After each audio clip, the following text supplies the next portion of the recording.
एका अप ट्रेंडमध्ये जर समजा हा बनला असेल तर रिव्हर्सल आपण एक्सपेक्ट करू शकतो आणि डाऊन ट्रेंड जो येतो येऊ शकतो. डाऊन ट्रेंडमध्ये बनलेला असेल तर आपण इथून अप ट्रेंड जे येते एक्सपेक्ट करू शकतो, रिव्हर्सल एक्सपेक्ट करू शकतो. जरा थोडेसे खात्रीचे जे येते मिळू शकतात, परंतु खात्रीशीर असं शेअर मार्केटमध्ये काहीच नाही आहे. सगळ्या शक्यता असतात, खात्री काहीच नसते. त्याच्यामुळे ह्या ठिकाणी स्पिनिंग टॉप बनला आहे आणि ह्या ठिकाणी एक मोठ्या मदर कॅन्डलनंतर एक छोटीशी स्पिनिंग टॉपच आहे, परंतु इनसाइड कॅन्डलसुद्धा बनलेली आहे किंवा बिअरिश हरामीसुद्धा बनलेली आहे आणि त्याच्यानंतर स्टॉकमध्ये चांगलं डाऊन ट्रेंड जो येतो आलेला आहे ह्या ठिकाणी ही कॅन्डल. परंतु या ठिकाणी एक महत्त्वाची गोष्ट अशी सांगायची आहे की हा स्पिनिंग टॉप पॅटर्न तयार झाल्यानंतर आपण बघितलंच की मार्केटमध्ये अनिश्चितता असते. स्टॉकमध्ये हा अप ट्रेंड चालू असतो. अप ट्रेंडमध्ये कन्सॉलिडेशनसुद्धा या पॅटर्ननंतर तयार होऊ शकतं. ही कॅन्डल बनल्यानंतर लगेच त्याच्या आधारावर आपण लगेच ट्रेड घ्यायला पाहिजे का? तर अजिबात नाही. त्याच्यासोबत आपण मूव्हिंग ॲव्हरेज जो आहे तो बघितला पाहिजे. RSI काय सांगतोय ते बघितलं पाहिजे. स्टॉकमध्ये काही महत्त्वाच्या न्यूज वगैरे आहेत का ते बघितलं पाहिजे. या ठिकाणी बघा डाऊन ट्रेंड आहे. डाऊन ट्रेंडनंतर ही कॅन्डल बनल्यानंतर लगेच स्टॉक जो आहे तो वरती जायला पाहिजे अशी आपली अपेक्षा असते बऱ्याचदा, पण तसं बऱ्याचदा होत नाही. डेली टाईम फ्रेम आहे, त्यानंतर कन्सॉलिडेशन होतं स्टॉकमध्ये आणि त्याच्यानंतर ते कन्सॉलिडेशन ब्रेक झाल्यानंतर स्टॉकमध्ये प्राइस मूवमेंट जी ती चांगली यायला लागते. नमस्कार मित्रांनो, शेअर मार्केट मराठी या यूट्यूब चॅनलवर आपल्या सर्वांचं मनपूर्वक स्वागत आहे.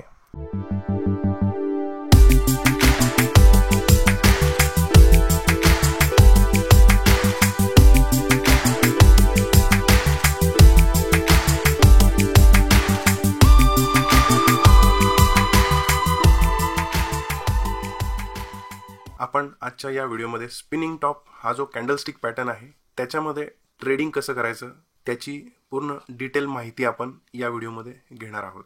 सुरुवातीला आपण स्पिनिंग टॉप म्हणजे काय ते पण बघणार आहोत.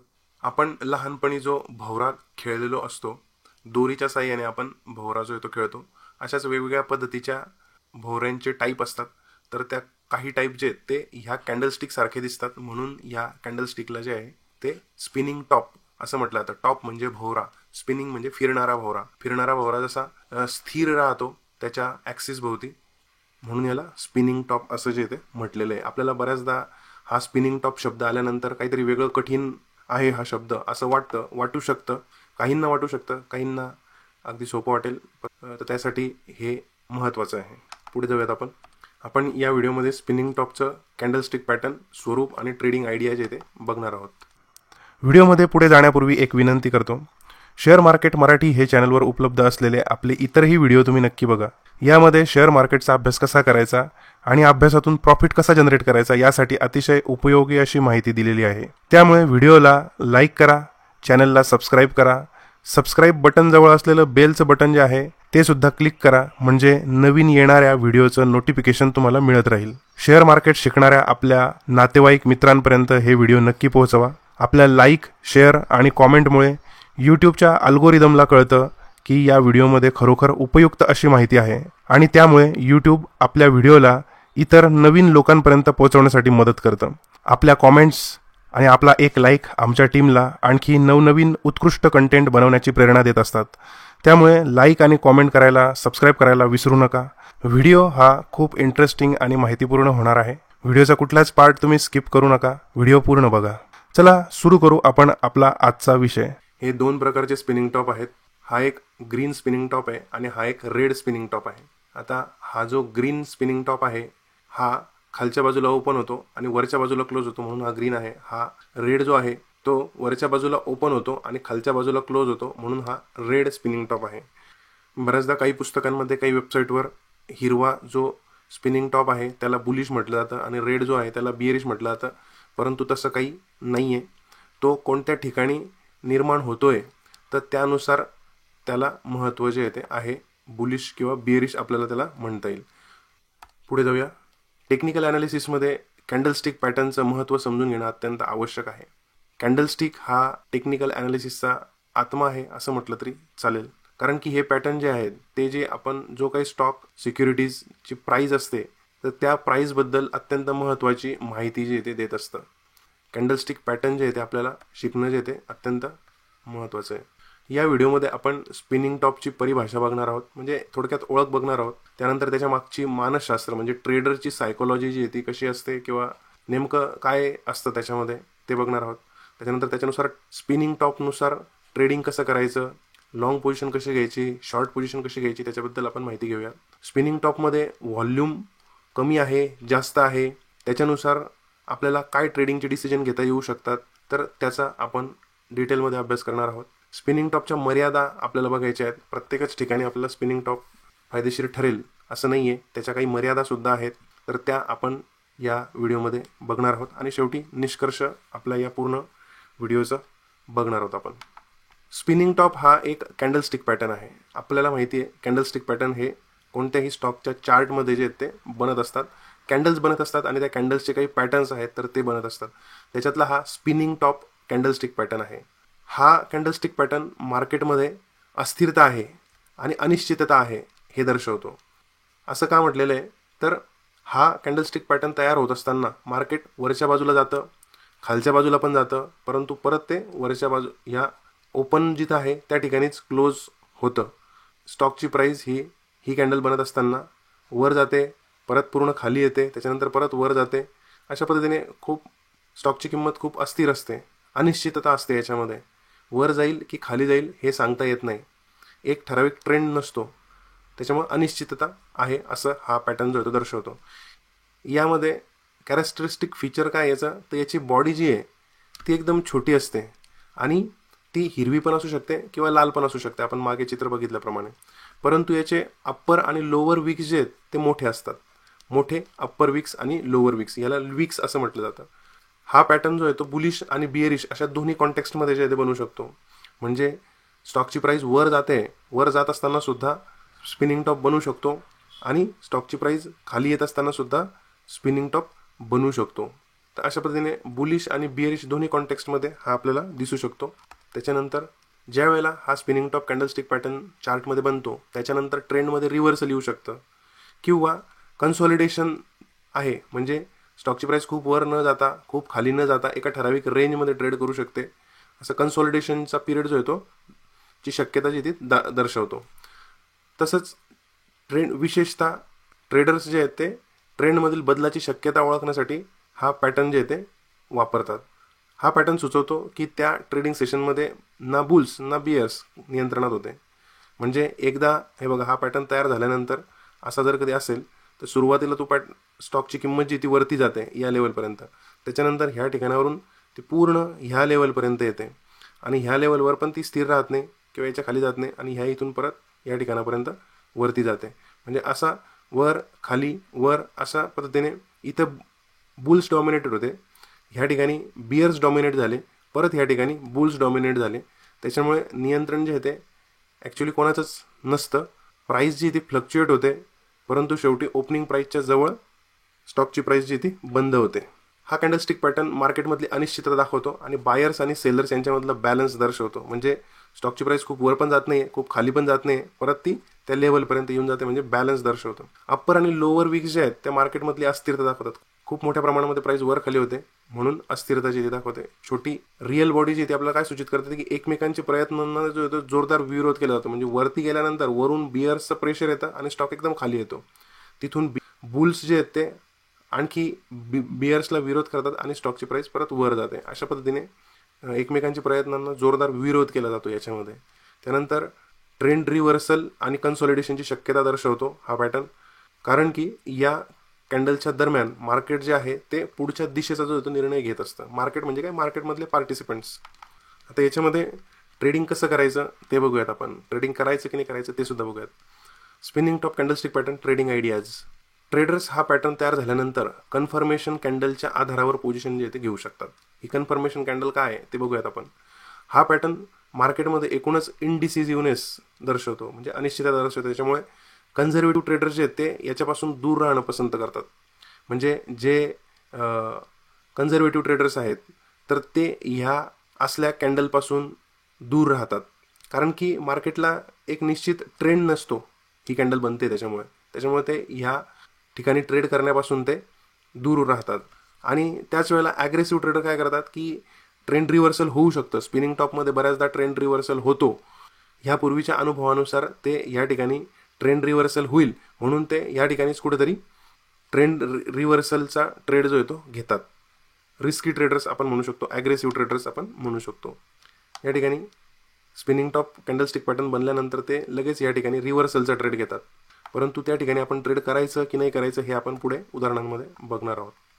आता सर्वप्रथम आपण लॉंग पोझिशन जी आहे ती आपल्याला जर समजा घ्यायची असेल स्पिनिंग टॉप पॅटर्न तयार झाल्यानंतर, तर ती कशी घ्यायची तर ते आपण बघूया. एंट्री जी आहे ती स्पिनिंग टॉप पॅटर्न तयार झाल्यानंतर जर पुढचे कॅन्डल पॅटर्नच्या वर बंद झाली तर लॉंग पोझिशन घ्यायची. म्हणजे आता समजा हा एक स्पिनिंग टॉपचं कॅन्डलस्टिक आहे आणि ही जी कॅन्डल आहे ही ह्या कॅन्डलच्या वरती ओपनही झालेली आहे आणि क्लोजही झालेली आहे. तर अशा ठिकाणी बुल्स जे आहेत म्हणजे ज्यांना बायचा ट्रेड घ्यायचा असेल ते ह्या कॅन्डलच्या दरम्यान, कारण ह्या कॅन्डल ह्या हायच्या वरती स्पिनिंग टॉपच्या हायच्या वरती या ठिकाणी ते कुठेही ट्रेड घेऊ शकतात. आणि त्यांचा स्टॉप लॉस काय असतो तर हा स्पिनिंग टॉपचा लो हा स्टॉप लॉस ठेवला जातो, जनरली त्याच्या खाली थोडंसं ठेवला जातो. आणि प्रॉफिट टार्गेट जे आहे ते काय असतं तर जोपर्यंत एखादी रेड कॅन्डल बनत नाही तोपर्यंत प्रॉफिट जे आहे ते चालू ठेवू शकतात. किंवा ही स्पिनिंग टॉप कॅन्डलचं जे काही अंतर आहे तर ह्या अंतराच्या दुप्पट किंवा तिप्पट 1:2 किंवा 1:3 अशा पद्धतीने रिस्क रिवॉर्ड ठेवून ट्रेडिंग जे आहे ते केलं जातं. स्टॉप लॉस जो आहे तो ह्या कॅन्डलचा लो ठेवू शकतो किंवा जो लेटेस्ट स्विंग लो असेल तर तो स्विंग लो सुद्धा ठेवता येऊ शकतो. असंच जर कधी आपण शॉर्ट पोझिशनच्या बाबतीत जर कधी म्हटलं तर ही एक स्पिनिंग टॉप आहे, ही सर्वात टॉपची आहे ती. तर त्याच्यामध्ये ज्या वेळेला एखादी कॅन्डल पुढची कॅन्डल त्याच्या लोच्या खाली क्लोज होते त्यावेळेला इथं शॉर्टची एंट्री जी ती घेतली जाते. ही शॉर्टची एंट्री तुम्ही स्टॉकच्या फ्युचर्समध्ये सुद्धा घेऊ शकता, ऑप्शन्समध्ये तुम्ही घेऊ शकता, पीई घेऊ शकता किंवा सीई सेल करू शकता, पीई बाय किंवा सीई सेल करू शकता, किंवा इंट्राडेमध्ये तुम्ही 5 मिनिटाच्या 15 मिनिटाच्या कॅन्डलमध्ये शॉर्टचा ट्रेड जो आहे तो घेऊ शकता. तर आणि याच्यामध्ये स्टॉप लॉस जो आहे तो ही जी हायची किंमत आहे या स्पिनिंग टॉपचा हाय त्याच्यावरती ₹1 ₹2 किंवा जशी स्टॉकची किंमत असेल ₹5 ₹10 तशा पद्धतीने तुम्ही याच्यावरती ह्या हायच्या वरती स्टॉप लॉस ठेवू शकता. प्रॉफिटचे टार्गेट परत एकदा सांगतो की ही जी स्पिनिंग टॉपची जी लेवल आहे किंवा ही रेंज आहे ह्या रेंजच्या दुप्पट किंवा रेंजच्या तिप्पट आपण प्रॉफिट जे आहे ते घेऊ शकतो. किंवा एखादी जवळची सपोर्ट लेवल असेल, आता समजा ही सपोर्ट लेवल आहे याची, तर ही बनवू शकते सपोर्ट लेवल, तर ह्या ठिकाणापर्यंत तुम्ही ट्रेड घेऊ शकता. किंवा ही एक आणखी सपोर्ट लेवल आहे तर ह्या ठिकाणापर्यंत तुम्ही स्टॉप लॉस जो येतो प्रॉफिट जे आहे ते घेऊ शकता. इथं सुद्धा प्रॉफिट आपल्याला सपोर्ट लेवलला घेता येऊ शकतो. आता अत्यंत महत्त्वाचा भाग जो आहे तो म्हणजे याच्यामध्ये आपण आता काही उदाहरणं बघूयात. सर्वात महत्त्वाचं म्हणजे हे रिव्हर्सल शोधण्यासाठी याचा वापर जो आहे तो बऱ्याचदा केला जातो.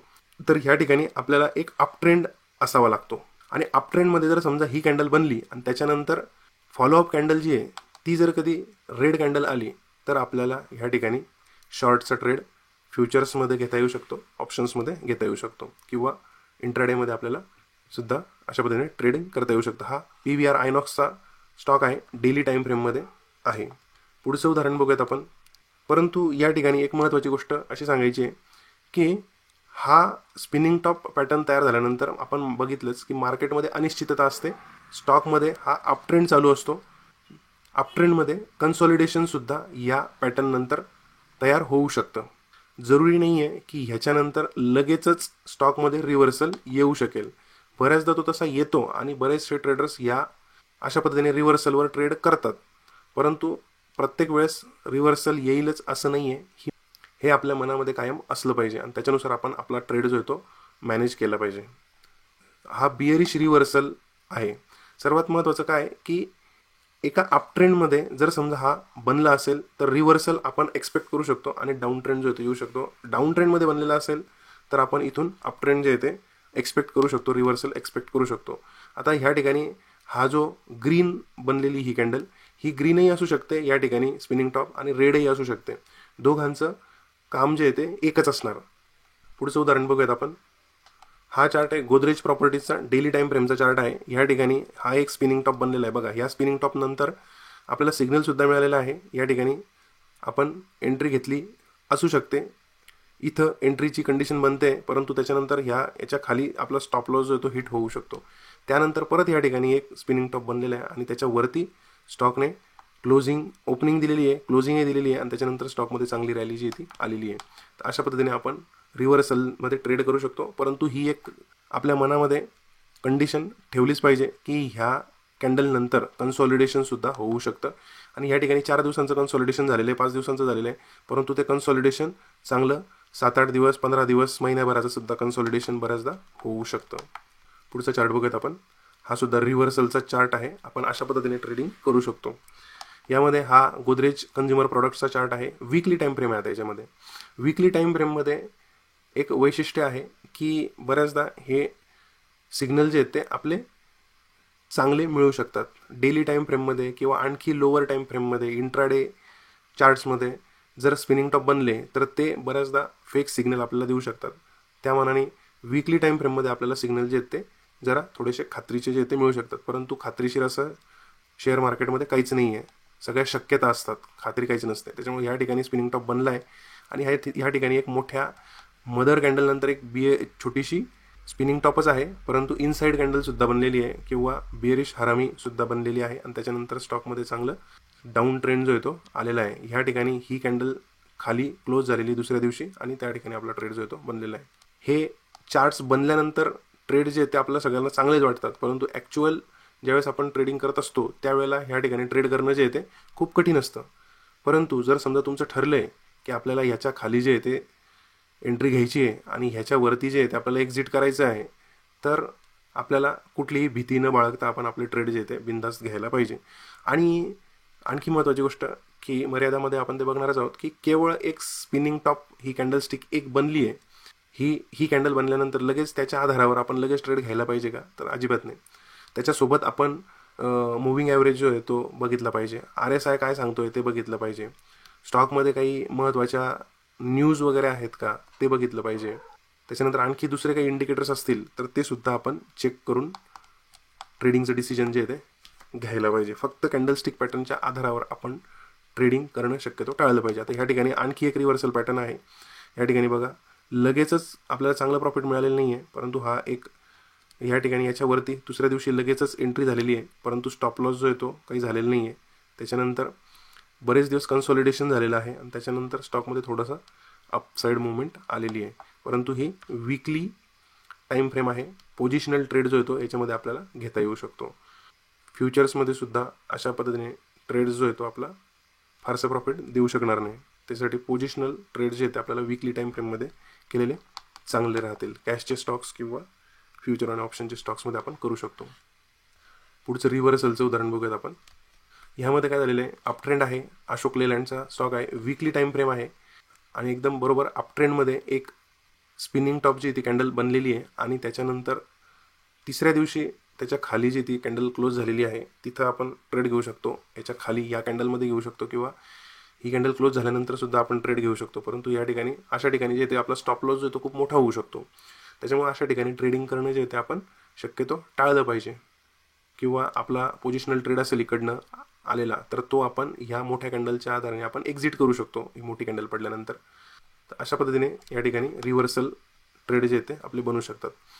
आता दुसरा उपयोग काय होतो या स्पिनिंग टॉपचा, तर ज्यावेळेला एखादा ट्रेंड जो आहे तो एक सेट असेल, ट्रेंड अप ट्रेंड सेट आहे किंवा डाऊन ट्रेंड सेट आहे, तर त्याच्या रिट्रेसमेंटला आपल्याला स्पिनिंग टॉप बनू शकतो आणि त्याच्यानंतर ट्रेंडमध्ये कंटिन्युएशन येऊ शकतं. हे आपल्याला याच्यावरून कळू शकतं. हे बघा आता ह्या ठिकाणी जो येते हिंदुस्तान युनिलिव्हरचा वीकली टाईम फ्रेमचा चार्ट आहे. याच्यामध्ये काय झालेलं, हा एक अपट्रेंड आहे.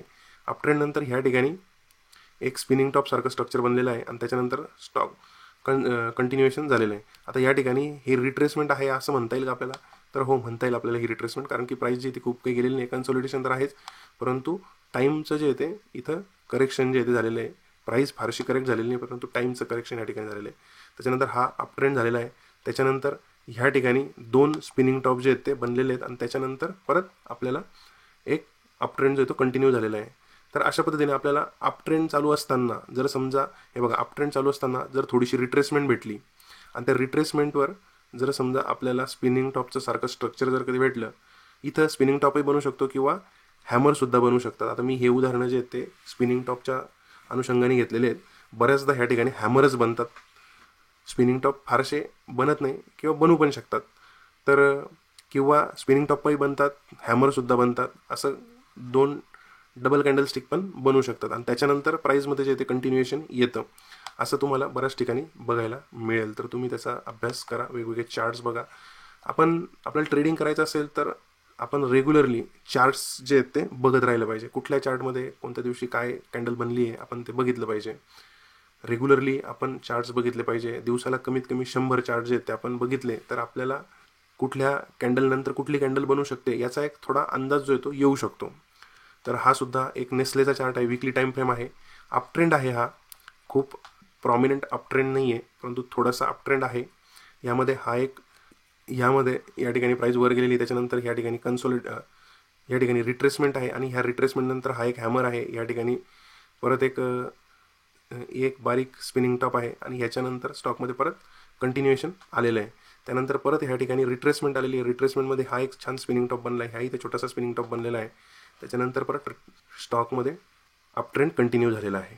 तर अशा पद्धतीचं रिट्रेसमेंटला आपण स्पिनिंग टॉप शोधून त्याच्यानुसार आपण ट्रेड जे ते घेऊ शकतो. आणखी एक उदाहरण बघूयात. अपट्रेंडमध्ये रिट्रेसमेंट असेल तर त्याचं उदाहरण, हा एक अपट्रेंड आहे, हा सुद्धा खूप मोठा अपट्रेंड नाही आहे, छोटासा अपट्रेंड आहे. हा सुद्धा एक अपट्रेंड आहे. IGL कंपनीचा चार्ट आहे, वीकली टाईम फ्रेम आहे. याच्यामध्ये अपट्रेंड नंतर ही एक रिट्रेसमेंट आहे.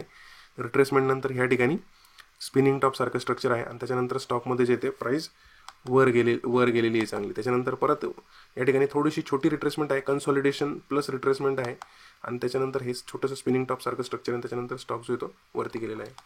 आता ज्याप्रमाणे आपण अप ट्रेंडमध्ये बघितलं रिट्रेसमेंटला स्पिनिंग टॉप, तसे डाऊन ट्रेंडमध्ये जे आहे ते पुलबॅकला. आता डाऊन ट्रेंड हा चालू असताना हा थोडासा वरती जातो, ह्या वरती जाण्याला जे ते पुलबॅक म्हणतात. तर ह्या ठिकाणी सुद्धा स्पिनिंग टॉप बऱ्याचदा बनतात आणि त्याच्यानुसार आपण ट्रेड जे ते घेऊ शकतो. हे बघा, हा डाऊन ट्रेंड सुरू झालेला आहे. हा हायर लो ब्रेक करून या ठिकाणी स्ट्रक्चर जे आहे ते बिअरिश बनतं आहे, डाऊन ट्रेंड सुरू होतं आहे. या ठिकाणी ही जी कॅन्डल बनते ही जी आहे ती स्पिनिंग टॉप आहे. त्याच्यानंतर डाऊन ट्रेंड कंटिन्यू होतो आहे. या ठिकाणी परत हा पुलबॅक होतो आहे. या पुलबॅकनंतर ही स्पिनिंग टॉप, त्याच्यानंतर स्टॉकमध्ये डाऊन ट्रेंड कंटिन्यू होतो आहे. या ठिकाणी परत हा पुलबॅक आहे. या ठिकाणी एक स्पिनिंग टॉप आहे. या ठिकाणी पण थोडेसे स्पिनिंग टॉप सारखे स्ट्रक्चर आहेत, कन्सॉलिडेशन आहे आणि त्याच्यानंतर स्टॉकमध्ये डाऊन ट्रेंड कंटिन्यू होतो आहे. तर अशा पद्धतीने आपल्याला याच्यामध्ये ट्रेड करता येऊ शकतं, आपल्या पोझिशन जे आहेत घेता येऊ शकतात. परत एक उदाहरण बघूयात. हा सुद्धा एक डाऊन ट्रेंड आहे. डाऊन ट्रेंडमध्ये हा पुलबॅक आहे, इथं स्पिनिंग टॉप आहे, स्टॉकमध्ये परत डाऊन ट्रेंड कंटिन्यू झालेला आहे. या ठिकाणी स्पिनिंग टॉप आहे आणि याच्यानंतर स्टॉकमध्ये डाऊन ट्रेंड जो आहे तो कंटिन्यू झालेला आहे. ACCचा वीकली टाईम फ्रेमचा चार्ट आहे. अशा पद्धतीने आपण इथं आपले डिसिजन जे आहे ते ट्रेडिंगचे डिसिजन या स्पिनिंग टॉपच्या आधाराने घेऊ शकतो. केवळ स्पिनिंग टॉपच्या आधाराने नाही तर बाकी इतर इंडिकेटर्स, बाकी इतर प्राईज ॲक्शन, बाकी प्राईज सपोर्ट आणि रेजिस्टन्स याच्या साहाय्याने आपण हे डिसिजन जे ते घेऊ शकतो. आणखी एक उदाहरण बघूयात आपण. डाऊन ट्रेंडमध्ये पुलबॅक, हा एक डाऊन ट्रेंड आहे, त्याच्यामध्ये हा पुलबॅक आहे. ही एक चांगली स्पिनिंग टॉपची कॅन्डल बनलेली आहे. त्याच्यानंतर स्टॉकमध्ये परत डाऊन ट्रेंड कंटिन्यू झालेला आहे. या ठिकाणी सुद्धा एक छोटीशी स्पिनिंग टॉप सारखी स्ट्रक्चर बनलेली आहे. त्याच्यानंतर डाऊन ट्रेंड कंटिन्यू झालेला आहे. आता गरजेचं नाही आहे की प्रत्येक वेळेस स्पिनिंग टॉप बनल्यानंतर स्टॉकमध्ये प्राईस लगेच खूप मोठी वाढेल किंवा लगेच प्राईस जी ती खाली येईल. तर स्पिनिंग टॉप बनल्यानंतर ह्या ठिकाणी अनिश्चितता आहे, ह्या कॅन्डलमध्ये अनिश्चितता आहे, म्हणजे या पुढच्या येणाऱ्या काही कॅन्डल्समध्ये सुद्धा अनिश्चितता असू शकते, त्या स्टॉकमध्ये अनिश्चितता असू शकते. तर त्याच्यामुळे ह्या ठिकाणी जे ते पूर्ण कन्सॉलिडेशन झालेलं आहे, म्हणजे ह्या स्पिनिंग टॉप नंतर कन्सॉलिडेशनची शक्यता जी आहे ती सुद्धा आपण मनात ठेवली पाहिजे, त्यानुसार ट्रेडिंगचे डिसिजन घेतले पाहिजे. पुढे बघूयात आपण कन्सॉलिडेशन पॅटर्न. याच्यामध्ये हे बघा, या ठिकाणी सुद्धा एक स्पिनिंग टॉप आहे, ह्या स्पिनिंग टॉप आहे. ह्या स्पिनिंग टॉपनंतर ह्या स्पिनिंग टॉपचं तसं विशेष काही महत्त्व नाही आहे, कारण की हा टॉपला नाही आहे, हा जो आहे तो ट्रेंडमध्ये आलेला आहे. तर त्याच्यामुळे याच्यानंतर आपल्याला हे बघायचं फक्त की ह्या ठिकाणी कन्सॉलिडेशन झालेलं आहे आणि त्याच्यानंतर ट्रेंड जो आहे तो कंटिन्यू झालेला आहे, नंतरची गोष्ट आहे ती. परंतु ह्या ठिकाणी ह्या स्पिनिंग टॉपनंतर किंवा ह्या स्पिनिंग टॉपनंतर पूर्ण एक कन्सॉलिडेशन पॅटर्न जो आहे तो तयार झालेला आहे. पुढचा पॅटर्न बघूयात आपण. पुढचं कन्सॉलिडेशन बघूयात आपण. या ठिकाणी बघा, डाऊन ट्रेंड आहे. डाऊन ट्रेंडनंतर ही कॅन्डल बनल्यानंतर लगेच स्टॉक जो आहे तो वरती जायला पाहिजे अशी आपली अपेक्षा असते बऱ्याचदा, पण तसं बऱ्याचदा होत नाही. डेली टाईम फ्रेम आहे, त्यानंतर कन्सॉलिडेशन होतं स्टॉकमध्ये आणि त्याच्यानंतर ते कन्सॉलिडेशन ब्रेक झाल्यानंतर स्टॉकमध्ये प्राईस मुवमेंट जी ती चांगली यायला लागते. तर हे कन्सॉलिडेशन जे आहे ते अत्यंत महत्त्वाचं आहे. ते स्पिनिंग टॉपच्या सुरुवातीला स्पिनिंग टॉप बनल्यानंतर सुद्धा असं कन्सॉलिडेशन जे ते येऊ शकतं. पुढे बघूयात आपण. हे बघा, हा सुद्धा सेम पॅटर्न आहे. ह्या ठिकाणी एक मोठी स्पिनिंग टॉप बनली आहे आणि त्याच्यानंतर कंटिन्यू 20 दिवस कन्सॉलिडेशन झालेलं आहे. त्याच्यानंतर परत अप ट्रेंड कंटिन्यू झालेला आहे. या ठिकाणी बघा, स्पिनिंग टॉप बनला आणि त्याच्यानंतर कन्सॉलिडेशन झालेलं आहे. बरंचसं कन्सॉलिडेशन झालेलं आहे. साधारणतः एवढ्या रेंजपर्यंत कन्सॉलिडेशन झालेलं आहे. त्याच्यानंतर प्राईस मुवमेंट झालेली आहे. पुढचा चार्ट बघूयात. हे बघा, ह्या ठिकाणी स्पिनिंग टॉप बनला आहे, त्याच्यानंतर कन्सॉलिडेशन झालेलं आहे. या ठिकाणी स्पिनिंग टॉप आहे, हा एक आहे, त्याच्यानंतर कन्सॉलिडेशन झालेलं आहे आणि त्याच्यानंतर स्टॉक प्राईस वर गेलेली आहे. तर अशा पद्धतीने अप ट्रेंडमध्ये सुद्धा स्पिनिंग टॉप बनून कन्सॉलिडेशन होऊ शकतं आणि मग प्राईस वर जाऊ शकते. आता आपण हे बरेचसे उदाहरणं बघितले, परंतु याचा व्हॉल्यूमशी जो आहे तो महत्त्वाचा संबंध आहे, तर तो आपण बघितलं पाहिजे. व्हॉल्यूम जो आहे ते आपण खाली बघितलं पाहिजे की स्पिनिंग टॉप बनत असताना व्हॉल्यूमची काय कंडिशन आहे. जर समजा स्पिनिंग टॉप बनला आहे आणि कमी व्हॉल्यूम आहे तर काय होतं ते बघूयात आपण. जर स्पिनिंग टॉप कमी व्हॉल्यूमसह दिसला तर याचा अर्थ बाजारामध्ये खरेदीदार आणि विक्रेत्यांचा म्हणजे बायर्स आणि सेलर्सचा सहभाग जो आहे तो कमी आहे. सिंपल गोष्ट आहे. व्हॉल्यूम लो आहे त्याच्यामुळे बायर सेलर्स कमी आहे त्याच्यामध्ये. हे काही काळासाठी विश्रांती घेण्याचे संकेत देऊ शकतं. म्हणून पूर्ण रिव्हर्सलची शक्यता जी ती याच्यामध्ये कमी असते. व्हॉल्यूम जर कधी कमी असेल तर रिव्हर्सलची शक्यता जी ती कमी असते. जास्त व्हॉल्यूम जर कधी असेल तर काय होऊ शकतं, जास्त व्हॉल्यूमसह स्पिनिंग टॉप दिसल्यास बाजारामध्ये खरेदीदार आणि विक्रेते दोघेही सक्रिय आहेत असं आपल्याला त्याच्यावरून दिसू शकतं. आणि अशा परिस्थितीत हा ट्रेंड जो आहे तो रिव्हर्स होण्याची किंवा मोठ्या ब्रेकआउटची शक्यता जी ती अधिक असते. म्हणजे सर समजा तो स्पिनिंग टॉप असेल, या इथं खाली भरपूर मोठं व्हॉल्यूम आलेलं आहे, तर ह्याच्यानंतर वरच्या बाजूला सुद्धा ब्रेकआउट होऊ शकतो किंवा खालच्या बाजूला सुद्धा रिव्हर्सल जे ते होऊ शकतं. तर त्या पद्धतीने आपण पुढची कॅन्डल काय बनते त्याच्यानुसारच आपण ट्रेड घेणार आहोत जनरली. असा याचा अर्थ आहे, कमी व्हॉल्यूम आणि जास्त व्हॉल्यूम. आता याच्यामध्ये व्हॉल्यूमची आपण तुलना सुद्धा केली पाहिजे. स्पिनिंग टॉपच्या वेळी व्हॉल्यूमचा मागील काही दिवसांच्या व्हॉल्यूमशी तुलनात्मक अभ्यास आपण करायला पाहिजे. जर व्हॉल्यूम वाढत असेल तर ते महत्त्वाचे इशारे देऊ शकतं. बाजारात मोठ्या हालचाली, मार्केट मुवमेंट्स होण्याची शक्यता त्याच्यामध्ये असते, कारण की व्हॉल्यूम जे आहे ते कंटिन्यू जे ते वाढतंय. आणि मग जर समजा स्पिनिंग टॉप बनत असेल याच्यामध्ये तर आपल्याला मोठ्या हालचाली जे त्या बाजारामध्ये होऊ शकतात असं आपण अंदाज व्यक्त करू शकतो. कन्फर्मेशनसाठी आपण व्हॉल्यूम जे आहे ते बघितलं पाहिजे. स्पिनिंग टॉपसाठी पुढील कॅन्डलस्टिकची दिशा आणि त्यावेळीचा व्हॉल्यूम हे महत्त्वाचे असतात. जर बुलिश आणि बिअरिश कॅन्डल्सची वेळेस व्हॉल्यूम जास्त असेल तर त्यावर आधारित ट्रेडिंगचे निर्णय आपण घेऊ शकतो. म्हणजे स्पिनिंग टॉप बनल्यानंतरची दुसरी कॅन्डल जी आहे ती जर कधी बिअरिश असेल आणि त्याच्यामध्ये व्हॉल्यूम जे आहे ते खूप हाय असेल तर त्याच्यामध्ये आपल्याला रिव्हर्सल जे ते मिळू शकतं. किंवा याच्यानंतर जर समजा वरच्या बाजूला जर कधी पुढची कॅन्डल जात असेल आणि व्हॉल्यूम जास्त पडला असेल तर अप ट्रेंड जो आहे तो कंटिन्यू होऊ शकतो. किंवा डाऊन ट्रेंडमध्ये असेल तर डाऊन ट्रेंड रिव्हर्स होऊन अप ट्रेंडमध्ये जाऊ शकतं मार्केट. आता स्पिनिंग टॉपच्या मर्यादा आपण लक्षात घेऊन ट्रेडिंगमध्ये याचा वापर केला पाहिजे. काही वेळा हे पॅटर्न जे आहेत ते खोटे संकेत देऊ शकतात. एकाच ठिकाणी खूप साऱ्या स्पिनिंग टॉप ज्या आहेत त्या बनवू शकतात. म्हणजे एकाच लेवलला खूप साऱ्या स्पिनिंग टॉप ज्या आहेत त्या बनवू शकतात. 3, 4, 5ही बनवू शकतात बऱ्याचदा. तर त्याच्यामुळे लगेच एक स्पिनिंग टॉप बनली म्हणजे लगेच आपण त्याच्यामध्ये ट्रेडिंग करायला पाहिजे किंवा त्याच्यामध्ये लगेच आपण मार्केटमध्ये मुवमेंट येईल असं एक्सपेक्ट नाही करायला पाहिजे. पुढची कॅन्डल्स आपण बघायला पाहिजे. बाकीचे पॅरामीटर्स जे आहेत ते आपण बघितले पाहिजे. सपोर्ट रेजिस्टन्स बघितलं पाहिजे. बाकीच्या इतर गोष्टी आपण जे शिकतोय आपल्या चॅनलवर तर त्यासुद्धा बघितल्या पाहिजे. कमी व्हॉल्यूम असेल तर हा पॅटर्न जो आहे तो खोटे संकेत देऊ शकतो. जास्त व्हॉल्यूम असेल तर आपल्याला रिव्हर्सल जे येते किंवा ब्रेकआउट जे येते मिळू शकतो. मार्केट कंडिशननुसार याची कार्यक्षमता जी ती बदलू शकते.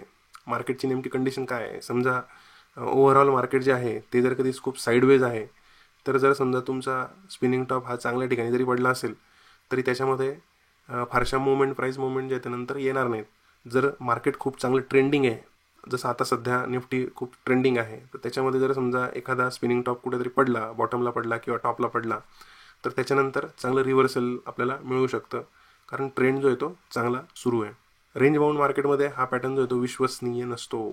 याच्यामध्ये जे येते रेंज बाउंड मार्केटमध्ये काय होतं की कंटिन्यू रेंजमध्ये मार्केट ट्रेड करत असतं. त्याच्यामुळे स्पिनिंग टॉप जे आहेत ते बनवू शकतात, छोटे छोटे कॅन्डल्स जे आहेत ते बनवू शकतात. त्याच्यामुळे आपल्याला ट्रेडिंगचं एक्झॅक्टली डिसिजन जे आहे ते घेता येऊ शकत नाही. अशा वेळेला रेंज बाउंड मार्केटमध्ये आपल्याला याचा चांगला फायदा होऊ शकणार नाही. आता शॉर्टमध्ये आपण काय काय शिकलो ते बघूयात. तर स्पिनिंग टॉप कॅन्डलस्टिक पॅटर्न ट्रेडर्सला मार्केटमध्ये अनिश्चितताचे क्षण जे असतात ते ओळखण्यासाठी मदत करत असतो. योग्यरित्या जर कधी या पॅटर्नचा वापर केला, इतर टूल्सचा वापर करून, तर ट्रेडिंगच्या चांगल्या संधी जे आहेत त्या आपल्याला मिळू शकतात. स्पिनिंग टॉप पॅटर्ननुसार ट्रेडिंग करत असताना रिस्क मॅनेजमेंट जे आहे ते खूप महत्त्वाचं आहे. रिस्क रिवॉर्ड रेशो जो आहे तो सुद्धा आपण महत्त्वाचा आहे, तो पण बघितला पाहिजे. तर आपण दीर्घकाळात अधिक चांगलं प्रॉफिट जे आहे ते मिळवू शकतो. रिस्क मॅनेजमेंट आणि रिस्क रिवॉर्ड रेशो जो आहे तो खूप महत्त्वाचा आहे. प्रत्येक ठिकाणी महत्त्वाचा आहे, ह्या ठिकाणी सुद्धा खूप महत्त्वाचं आहे. जर समजा तुमचं स्पिनिंग टॉप बनलं आहे आणि त्याच्यानंतरची ही जी लोअर शॅडो जी आहे ही खूप मोठी आहे आणि ती ह्या ठिकाणी ब्रेक होते, तर हे जे अंतर आहे स्पिनिंग टॉपचं, तुमचा स्टॉप लॉस जो आहे तो ह्या ठिकाणी असणार आहे. तर हे जे अंतर आहे, तर हे अंतर जर कधी खूप जास्त असेल आणि ह्या ठिकाणी जवळपासच जर कधी एखादा सपोर्ट असेल, चांगला मागचा सपोर्ट असेल, तर तुम्हाला हे एवढं अंतर घेऊन एवढं प्रॉफिटसाठी एवढा स्टॉप लॉस घेणं जे आहे ते काही योग्य राहणार नाही. त्याच्यामुळे हे रिस्क रिवॉर्ड जो आहे तो हा चुकीचा आहे.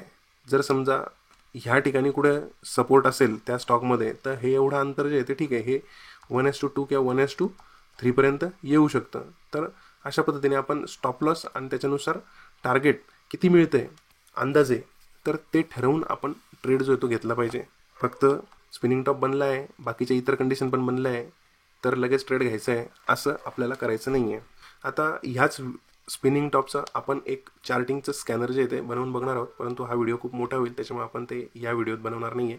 आणि ही जी कॅन्डलस्टिक पॅटर्नची जी आता एक प्लेलिस्ट आपण बनवतो आहे किंवा व्हिडिओज बनवतो आहे, तर हे आता जे बेसिक लेवल शिकतायत तर त्यांच्यासाठी महत्त्वाचं असेल. याच्यामध्ये जर चार्टिंगचा जर स्कॅनर जर कधी कसं बनवायचं ते शिकवलं, तर नवीन बेसिक शिकणाऱ्यांना ते थोडंसं कठीण वाटेल, कंटाळवाणं वाटेल. त्याच्यामुळे जे ॲडव्हान्स आणि प्रो ट्रेडर्स असतील त्यांच्यासाठी आपण स्पिनिंग टॉप बनलेले स्टॉक्स कसे शोधायचे याचं चार्टिंगचं स्कॅनर जे आहे ते आपण याच्या पुढच्या व्हिडिओमध्ये जे ते बनवणार आहोत आणि त्याच्यामध्ये उदाहरणं पण आपण भरपूर बघणार आहोत. तर हा व्हिडिओ तुम्हाला कसा वाटला ते नक्की कळवा.